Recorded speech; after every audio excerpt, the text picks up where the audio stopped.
नमस्कार साथियों। जैसा कि आपको पता है कि हम फिजिक्स के क्वेश्चंस का डिस्कशन कर रहे हैं जो हमारे UP UP triple SC PET exam और SSC railway UP police UP SI के लिए बहुत ही महत्वपूर्ण क्वेश्चंस हैं। तो जैसा कि हमने कल 30 क्वेश्चंस का डिस्कशन किया था जो कि पार्ट 1 था, आज हम पार्ट 2 का डिस्कशन करेंगे जिसमें हम 30 और क्वेश्चन का डिस्कशन करेंगे। इसके बाद हमारा पार्ट 3 आएगा। ठीक है, तो कल 30 क्वेश्चन तक का डिस्कशन हुआ था, आज हम देखते हैं क्वेश्चन नंबर 31। तो चलिए शुरू करते हैं। जैसा कि आप देख रहे हैं स्क्रीन पर, आपकी स्क्रीन पर क्वेश्चन नंबर 31 है। यह पूछ रहा है कि न्यूनतम संभव ताप है, जो सबसे न्यूनतम संभव ताप है उससे कम तापमान नहीं हो सकता है, वह यह पूछ रहा है। तो पहला ऑप्शन है -373 डिग्री सेल्सियस, या फिर -273 डिग्री सेल्सियस, या फिर -171 डिग्री सेल्सियस, या फिर 0 डिग्री सेल्सियस। ज्यादातर स्टूडेंट्स को यह पता होता है कि सबसे कम तापमान जो है वो 0 डिग्री सेल्सियस है, बट ऐसा नहीं है। 0 डिग्री सेल्सियस से भी कम तापमान संभव है। तो सबसे कम तापमान कौन सा होता है? देखिए, जिसको हम बोलते हैं परम शून्य, एब्सोल्यूट जीरो, न्यूनतम संभव ताप है। ठीक है, तथा इससे कम कोई ताप संभव नहीं है। मैंने अभी बताया आपको कि जो न्यूनतम संभव ताप है उससे कम कोई ताप नहीं होता है। ठीक है, इस ताप पर पदार्थ के अणुओं की गति शून्य हो जाती है। जो पदार्थ होता है जिसका ताप जो है -273 डिग्री हो जाएगा, उसके अणुओं के बीच गति नहीं होगी, उसके अणु की गति क्या हो जाएगी? वो शून्य हो जाएगी। तो इसका कौन सा ऑप्शन सही होगा? ऑप्शन बी, 273, -273 डिग्री सेल्सियस जो है ये न्यूनतम तापमान है।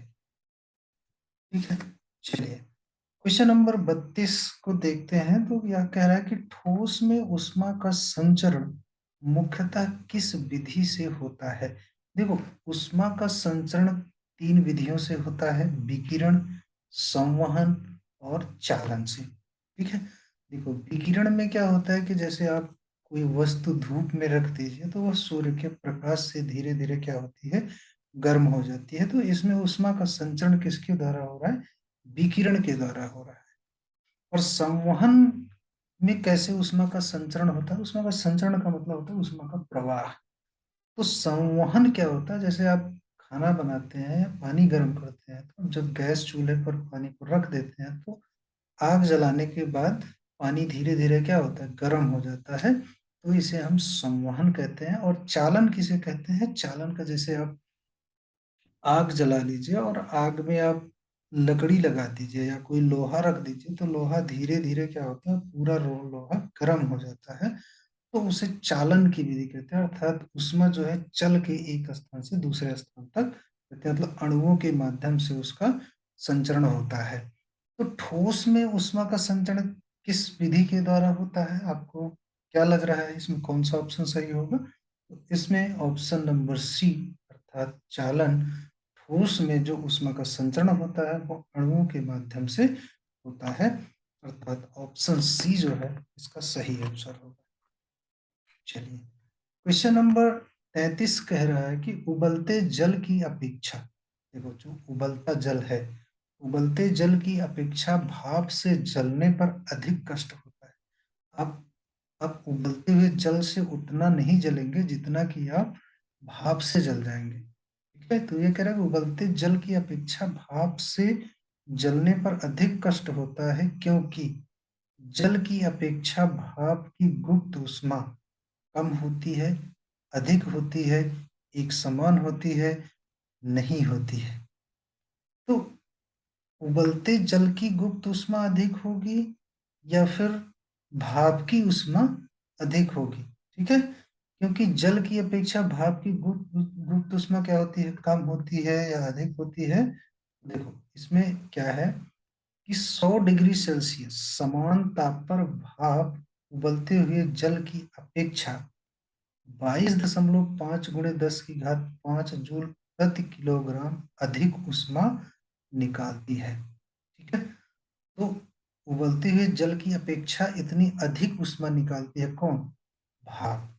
ठीक है, 100 डिग्री सेल्सियस समान ताप पे यदि भाप और उबलते जल को की तुलना की जाए तो उबलता जो भाप है, ठीक है, वो 22.5 गुणे 10 की घात 5 जूल प्रति किलोग्राम अधिक ऊष्मा निकालती है। तो इससे क्या साबित होता है कि उसकी गुप्त ऊष्मा क्या होती है, वो अधिक होती है, और ऑप्शन नंबर बी इसका सही आंसर होगा।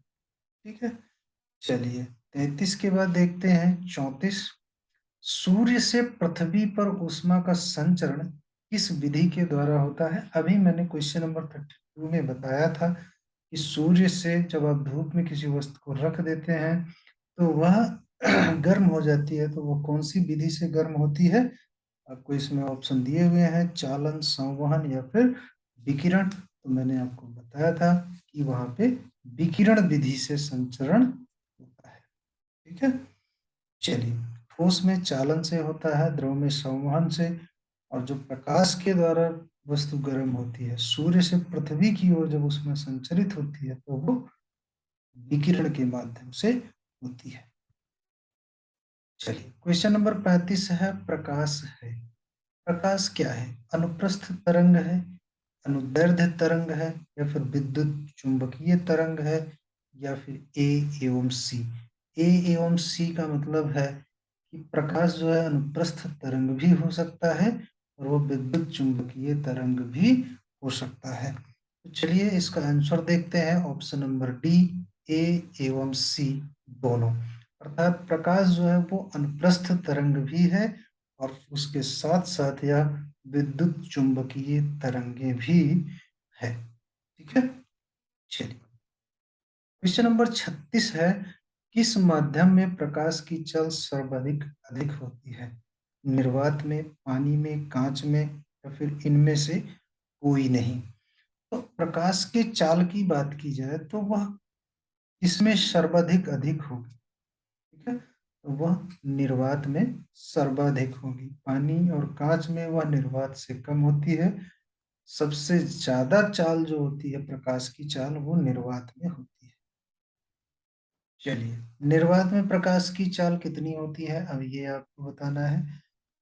1,80,000 किलोमीटर प्रति सेकेंड, 3,60,000 किलोमीटर प्रति सेकेंड, या फिर 3 लाख किलोमीटर प्रति सेकेंड, या फिर 1120 किलोमीटर प्रति सेकेंड होती है। अभी हमने पिछले क्वेश्चन में देखा कि प्रकाश की चाल किस में अधिक होती है? निर्वात में अधिक होती है। अब इस नेक्स्ट क्वेश्चन में हम देख रहे हैं कि निर्वात में प्रकाश की चाल कितनी होती है। तो निर्वात में प्रकाश की चाल 3,60,000 किलोमीटर प्रति घंटा होती है। कितने? 3,60,000 किलोमीटर प्रति घंटा होती है। चलिए क्वेश्चन नंबर 38 देखते हैं, किस रंग के प्रकाश का प्रकीर्णन सबसे अधिक होता है? इसमें सब समझने वाली बात यह है कि प्रकीर्णन क्या होता है। प्रकीर्णन का मतलब होता है प्रकाश का फैलाव। ठीक है, जब प्रकाश किसी ऐसे माध्यम से गुजरता है जिसमें धूल मिट्टी के कण या कुछ और चीजें होती हैं जिसके कारण क्या होता है प्रकाश चारों दिशाओं में फैल जाता है। तो ये पूछ रहा है कि प्रकाश में देखो 7 रंग होते हैं प्रकाश में, ये तो आपको पता ही होना चाहिए। ठीक है, तो उन सातों रंगों में से किसका प्रकीर्णन सबसे अधिक होता है? जो इन ऑप्शन में दिए हुए हैं, लाल रंग का प्रकीर्णन, आसमानी रंग का प्रकीर्णन, या फिर पीला रंग का प्रकीर्णन, या फिर बैगनी रंग का प्रकीर्णन। तो इसमें देखते हैं ऑप्शन नंबर डी, इसका ऑप्शन नंबर डी सही है। बैगनी रंग का प्रकीर्णन जो है वो सर्वाधिक होता है। बैगनी रंग का फैलाव जो है वो सर्वाधिक होता है। चलिए क्वेश्चन नंबर 39 कह रहा है कि किस रंग के प्रकाश का अपवर्तनांक सबसे अधिक होता है? ठीक है, तो किस रंग के प्रकाश का अपवर्तनांक सबसे अधिक होता है?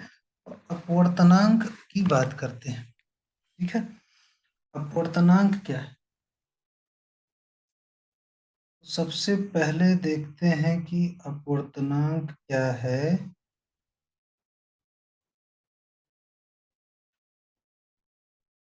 तो देखिए, अगर हम अपवर्तनांक की बात करें तो जैसे प्रकाश क्या है कि विभिन्न विभिन्न माध्यमों से जब गुजरता है तो उसकी चाल जो है वो भिन्न भिन्न होती है। ठीक है।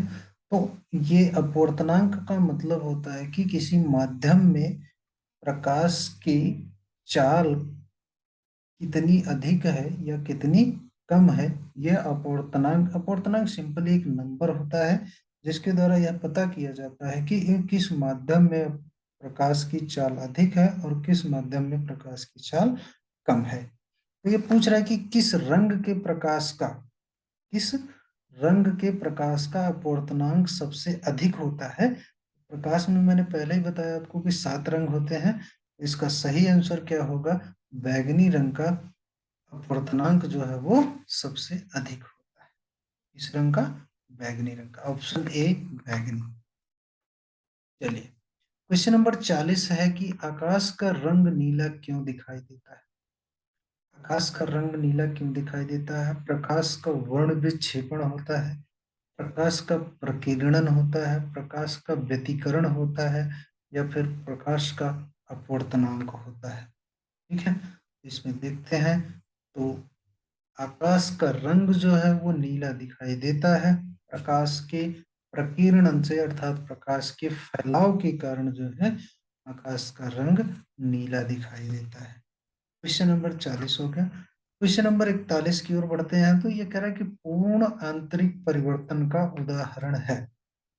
हीरे का चमकना, हीरा बहुत तेजी से चमकता है। रेगिस्तान में मरीचिका का बनना, मरीचिका का बनने का मतलब है कि जैसे आप कभी देखिए धूप में जो रोड पे बाइक से या पैदल चलते हैं तो कुछ काफी दूर पे आपको दिखाई देता है कि रोड पे पानी भरा हुआ है ना। ऐसा दिखाई देता है, हर किसी को दिखाई देता है, तो उसे क्या बोलते हैं? मरीचिका बोलते हैं। और ऑप्शन नंबर सी है कि कांच में आई दरार का चमकना, या फिर उपरोक्त सभी। तो पूर्ण आंतरिक परिवर्तन का उदाहरण है पूर्ण आंतरिक परिवर्तन, आई थिंक ये ऑप्शन नंबर डी, उपरोक्त सभी। जो हीरे का चमकना है यह भी पूर्ण आंतरिक परिवर्तन है। रेगिस्तान में मरीचिका का बनना भी एक पूर्ण आंतरिक परिवर्तन है, या कांच में आई दरार का चमकना भी पूर्ण आंतरिक परावर्तन है। पूर्ण आंतरिक परावर्तन का मतलब हुआ कि उस पर जो भी प्रकाश पड़ता है वो पूरी तरह से परावर्तित हो जाता है। ठीक है। चलिए, वाहनों की हेडलाइट में किस दर्पण का उपयोग किया जाता है? देखा होगा वाहनों की हेडलाइट में, पूछ रहा है कि वाहनों की हेडलाइट में कौन सा दर्पण उपयोग किया जाता है? अवतल दर्पण, या फिर उत्तल दर्पण, या फिर समतल वतल, या फिर उभयोत्तल दर्पण। चलते हैं ऑप्शन की ओर, देखते हैं। तो ऑप्शन है इसका अवतल दर्पण। ठीक है। तो गाड़ियों की हेडलाइट में जो दर्पण यूज होता है वो कौन सा दर्पण होता है? वो अवतल दर्पण होता है। ठीक है। तो इसमें अवतल और उत्तल दो तरह के दर्पण जो है वो मेन होते हैं। तो हेडलाइट में जो यूज होता है वो अवतल दर्पण। अब देखो, क्वेश्चन नंबर 43 कह रहा है कि वाहनों में पीछे का दृश्य देखने के लिए चालक की सीट के पास किस दर्पण का उपयोग किया जाता है? आपने अक्सर देखा होगा कि वाहन में चालक की सीट के पास में एक बैक लेंस जिसको बोलते हैं वो लगा होता है, जिससे पीछे के दृश्य दिखाई देते हैं कि पीछे कौन आ रहा है कौन जा रहा है। तो उसमें किस प्रकार का लेंस लगा होता है? उसमें उत्तल लेंस लगा होता है। आप देखेंगे तो वो बीच में थोड़ा सा मोटा होता है, जिसे हम उत्तल लेंस कहते हैं। जो लेंस बीच में मोटा होगा उसे हम उत्तल लेंस के नाम से जानते हैं। ठीक है। तो हेडलाइट में अवतल लेंस, और बैक लेंस में क्या होता है, जो ड्राइवर के बगल में बना रहता है, लगा रहता है, उसे उसमें उत्तल दर्पण होता है। चलिए, प्रकाश में आकाश में तारे टिमटिमाते क्यों दिखते हैं? कारण बताइए। प्रकाश के अपवर्तन के कारण, प्रकाश के परावर्तन के कारण, अर्थात जो प्रकाश पृथ्वी पर आता है वो रिफ्लेक्ट हो जाता है, प्रकाश की प्रकीर्णन के कारण, प्रकाश के फैलाव के कारण, या फिर प्रकाश के पूर्ण आंतरिक परावर्तन के कारण। देखो तारे टिमटिमाते हुए दिखाई देते हैं, क्यों दिखाई देते हैं? प्रकाश के अपवर्तन के कारण। ऑप्शन नंबर ए, प्रकाश के अपवर्तन के कारण। चलिए, क्वेश्चन नंबर 45 कह रहा है कि सूर्य से प्राप्त रंगों में किस रंग का विक्षेपण सर्वाधिक होता है? किस रंग का विक्षेपण सर्वाधिक होता है? एक सेकंड में। तो यहाँ पे क्वेश्चन है कि सूर्य से प्राप्त रंगों में किस रंग का विक्षेपण सर्वाधिक होता है? तो विक्षेपण का मतलब क्या होता है कि जैसे प्रकाश के अंदर 7 प्रकार के रंग होते हैं, 7 रंग होते हैं। तो जब उस प्रकाश को प्रिज्म के अंदर से गुजारा जाता है तो वो रंग जो है वो अलग अलग दिशाओं में विक्षेपित होते हैं। ठीक है, जिसे विक्षेपण कहते हैं। तो ये बोल रहा है कि किस रंग का विक्षेपण सबसे अधिक होता है? लाल रंग, नारंगी रंग, या फिर पीला रंग, या फिर बैंगनी रंग। तो सर्वाधिक विक्षेपण जिस रंग का होता है उसे हम बैंगनी रंग बोलते हैं। ठीक है, बैंगनी रंग बोलते हैं। ठीक है, चलो। प्राथमिक रंग किसे कहते हैं, कहा जाता है? तो फिजिक्स में देखिए प्राथमिक रंग किसे कहते हैं? तो चित्रकारी में जो प्राथमिक रंग है वो लाल, नीला और पीला है। ठीक है, लेकिन भौतिक शास्त्र में प्राथमिक रंग जो है वो लाल, नीला और हरा है। समझ गए आप? चित्रकारी में जो ड्राइंग में होता है वो लाल, नीला और पीला है, उनको प्राथमिक रंग बोलते हैं। लेकिन भौतिक विज्ञान में जो प्राथमिक रंग है वो लाल, नीला और हरा होता है। ठीक है, तो इन तीनों को, लाल, नीला और हरा, तीनों को जो है प्राथमिक रंग कहते हैं। ऑप्शन नंबर बी इसका सही आंसर। क्वेश्चन नंबर 47 कह रहा है कि मनुष्य की आंखों में किसी वस्तु का प्रतिबिंब निम्न में से किस भाग पर बनता है? बहुत ही साधारण क्वेश्चन है। मनुष्य की आंख में किसी भी वस्तु का जो प्रतिबिंब बनता है वो किस भाग में बनता है? तो ये जो तीनों भाग दिए हुए हैं, option A, B, C, D, तो उपरोक्त में से कोई नहीं है। तो ऑप्शन ए है कार्निया में, या फिर प्यूपिल में, या फिर रेटिना में। तो इसका सही आंसर क्या होगा? इसका सही आंसर होगा रेटिना में। प्रतिबिंब कहाँ पे बनता है? रेटिना में बनता है। कोई भी प्रतिबिंब, कोई भी वस्तु का प्रतिबिंब मनुष्य की आंख में रेटिना पर बनता है। चलिए, क्वेश्चन नंबर 48 कह रहा है कि निकट दृष्टि दोष, ठीक है, दूर करने के लिए किस लेंस का प्रयोग किया जाता है? निकट दृष्टि दोष दूर करने के लिए किस लेंस का प्रयोग किया जाता है? वह है अवतल लेंस का प्रयोग किया जाता है। ठीक है, निकट दृष्टि दोष को दूर करने के लिए अवतल लेंस का प्रयोग किया जाता है। चलिए, इसी प्रकार से दूर दृष्टि भी है। दूर दृष्टि दोष दूर करने के लिए किस लेंस का प्रयोग किया जाता है? वो उत्तल लेंस का प्रयोग किया जाता है। और निकट दृष्टि दोष दूर करने के लिए अवतल लेंस का प्रयोग किया जाता है। चलिए, क्वेश्चन नंबर 50 कह रहा है कि सामान्य आंख के लिए स्पष्ट दृष्टि की न्यूनतम दूरी कितनी होती है? अगर किसी की आंख सामान्य रूप से ठीक ठाक है तो स्पष्ट दृश्य को देखने के लिए उस वस्तु की दूरी कितनी होनी चाहिए आंख से? 10 सेंटीमीटर, 15 सेंटीमीटर, 20 सेंटीमीटर, या फिर 25 सेंटीमीटर? वह न्यूनतम दूरी जो है वो 25 सेंटीमीटर होनी चाहिए। कितने सेंटीमीटर? 25 सेंटीमीटर। तो आंखों में स्पष्ट दृश्य बनने के लिए न्यूनतम दूरी जो होनी चाहिए वो 25 सेंटीमीटर होनी चाहिए। 25 सेंटीमीटर से आप अगर नजदीक ले जाएंगे तो वो चीज आपको सही रूप से नहीं दिखाई देगी। ठीक है, क्वेश्चन नंबर 51 है कि अंतरिक्ष यात्री को आकाश का रंग कैसा दिखाई देता है? जो लोग अंतरिक्ष में यात्रा करते हैं उनको आकाश का रंग कैसा दिखाई देता है, तो उनको देखो, यहाँ पे कुछ बताया गया है कि अंतरिक्ष में वायु नहीं है। अंतरिक्ष में क्या नहीं है? वायु नहीं है, इसलिए वहां प्रकाश का अपवर्तन या परावर्तन हो नहीं हो पाता। भाई वायु नहीं है तो वहां पे अपवर्तन और परावर्तन नहीं हो पाएगा।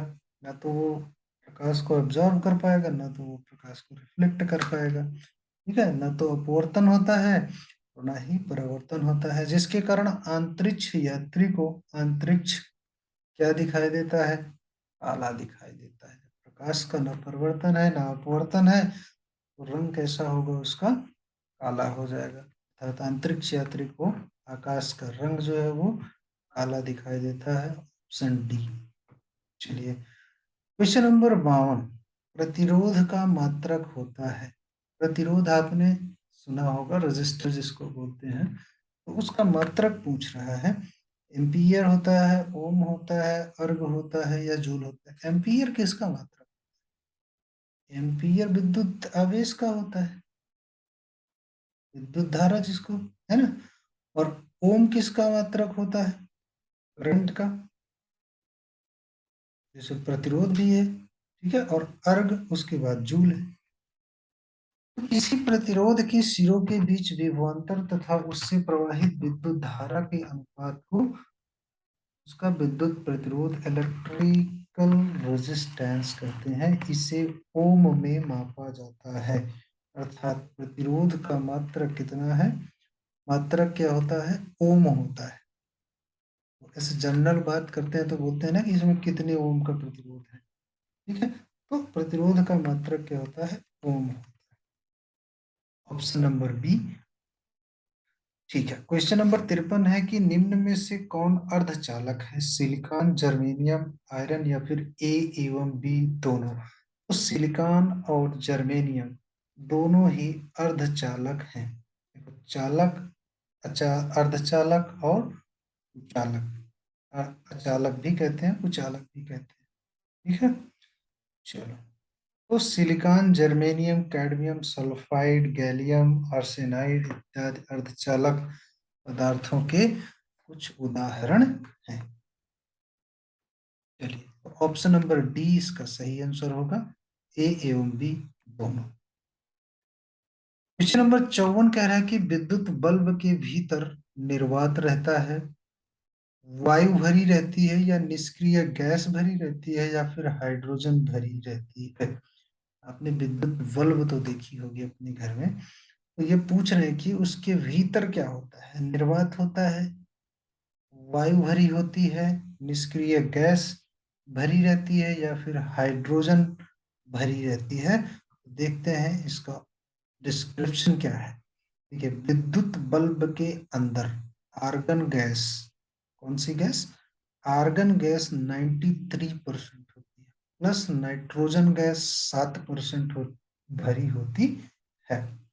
आर्गन तथा नाइट्रोजन का मिश्रण जो है वो विद्युत बल्ब में अक्रिय वातावरण रखने के लिए किया जाता है। तो आर्गन और नाइट्रोजन क्यों रखा जाता है उसमें? अक्रिय वातावरण रखने के लिए, जिससे तंतु की आयु बढ़ जाती है। जो फिलामेंट उसमें लगा होता है, जो प्रकाश करता है, उसकी आयु बढ़ाने के लिए उसमें आर्गन और नाइट्रोजन गैस भरी जाती है। तो प्रकृति में 6 निष्क्रिय गैसें मिलती हैं। निष्क्रिय गैसें हैं हीलियम, नियॉन, आर्गन, क्रिप्टोन, चीनोन और रेडॉन। ये सारी गैसें क्या हैं? निष्क्रिय गैसें हैं। तो उसके अंदर कौन सी गैस भरी होती है?